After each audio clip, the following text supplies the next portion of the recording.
یہ کہانی ہے آسما کی۔ آسما جو ایک خاموش کم گو مگر مضبوط اعصاب کی لڑکی جو پہاڑوں کے بیچ واقع ایک دور دراز گاؤں میں پیدا ہوئی۔ بچپن سے ہی وہ اکیلے پن اور سناٹے کی عادی تھی۔ اس کا بچپن عجیب واقعات میں گزرا۔ کبھی وہ کہتی کہ رات کو کھڑکی کے باہر کوئی چلتا ہے، کبھی کہتی کہ جنگل میں کسی نے اس کا نام پکارا۔ لوگ ہنستے مگر اس کی ماں کے چہرے پر ایک گہری سنجیدگی آ جاتی، جیسے وہ کچھ جانتی ہو مگر بولتی نہ ہو۔ وقت گزرا اور آسما نے گاؤں کے واحد ریڈیو اسٹیشن میں نوکری کر لی۔ دن میں یہ جگہ عام سی لگتی مگر رات کے وقت بس وہ ریڈیو اور ایک پرانا زنگ آلود مائک اور باہر پھیلا ہوا جنگل۔ آسما کو اندھیروں سے ڈر نہیں لگتا تھا، کم از کم وہ ایسا سمجھتی تھی۔ مگر اس رات جب بارش کی بوندیں چھت پر بج رہی تھیں اور گھڑی نے آدھی رات کا وقت بتایا، اس کا سامنا ایک ایسی آواز سے ہوا جس نے اس کی زندگی اور موت کا فرق مٹا دیا۔ رات کا پہر تھا، پہاڑوں کے بیچ چھپا ہوا وہ گاؤں کسی سوئے ہوئے دیو کی طرح خاموش پڑا تھا۔ بارش کی ٹھنڈی بوندیں چھت کے زنگ آلود ٹین پر ایک یکساں مگر بے چین کر دینے والی ٹپ ٹپ کی آواز پیدا کر رہی تھی۔ صد ہوا اس قدر تیز چل رہی تھی کہ ریڈیو اسٹیشن کی پرانی لکڑی کی کھڑکیوں کے شیشے کانپ رہے تھے، جیسے کسی نادیدہ ہاتھ نے انہیں ہلایا۔ کمرے میں ایک بوسیدہ بلب مدھم روشنی پھیلا رہا تھا جو کبھی کبھی جھپک کر بجھنے کی دھمکی دیتا۔ آسما جو گاؤں کے اس واحد ریڈیو اسٹیشن کی اکیلی نائٹ آپریٹر تھی، اپنے سامنے پڑے پرانے دھندلے مائک کو خالی نظروں سے دیکھ رہی تھی۔ مائک پر جمی گرد کے ذرات بلب کی روشنی میں ایسے چمک رہے تھے جیسے کسی مردہ آنکھ میں آخری چمک باقی ہو۔ گھڑی نے آہستہ اور بھاری آواز میں 12 بجنے کا اعلان کیا اور اسی لمحے ریڈیو پر اچانک ایک گہری دھاتی کھڑکھڑاہٹ گونج سنائی دی۔ یہ آواز عام فریکوینسی شور کی طرح نہیں تھی، یہ زیادہ قریب سے سانس کی گرفت میں اٹکی ہوئی لگ رہی تھی۔ آسما کے ہاتھ خود بخود مائک کی طرف بڑھے ہی تھے کہ اس کھڑکھڑاہٹ میں سے ایک لرزہ خیز سرگوشی ابھری، مدھم مگر اتنی ٹھنڈی کہ اس کے جسم میں کپکپی دوڑ گئی۔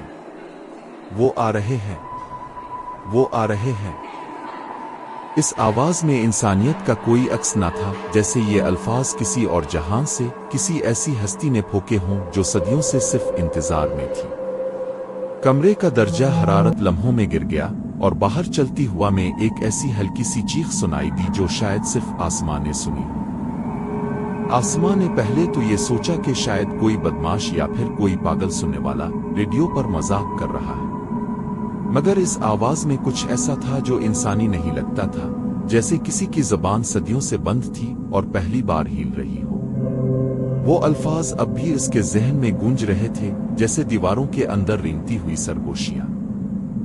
اچانک اس کے سامنے سگنل میپ پر ایک دھندلا سا بوسیدہ نشان ابھرا۔ سرخ رنگ کی مدھم لکیر نے ایک پوائنٹ کو روشن کیا۔